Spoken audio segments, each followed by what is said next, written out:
يحيى الكاهن الأعظم في معبد آمون، عالي المقام الخماهو. قل يا خوفو، أسمعك.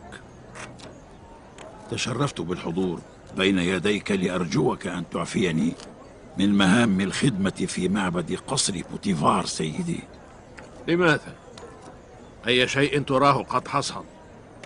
في قصر بوتيفار يتعرض آمون وكهنته للتطاول والإهانة، كلهم كفرة، خصوصا بوتيفار الذي بات يسودهم في قلة الإيمان.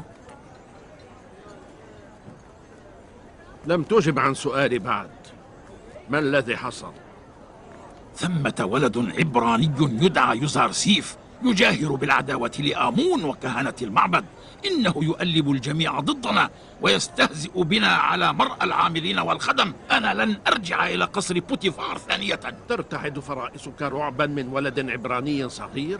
ظننت أنك تعتبر أمنحوتب وبوتيفار من أعداء المعبد. لم يدر في خلدي أنك أعجز من أن تواجه ولدا. لكنه ليس مجرد ولد. اخرس، يكفي.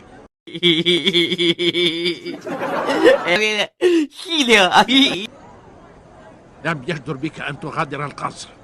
قبل أن يفطنوا إلى خروجك عد إلى القصر. نحن أحوج ما نكون إليك في قصر بوتيفار. نحن نعد العدة للإطاحة بسلطان أمنحوتب الحاكم المقتدر لبلاد مصر. فإذا بأحد أكابر كهنتنا يهزم في مواجهة ولد عبراني ويلوذ بالفرار من القصر. اذهب اذهب. السلام عليكم. لا تنسوا الاعجاب بالفيديو والاشتراك في القناة تشجيعا لنا لنستمر بنشر المزيد إن شاء الله.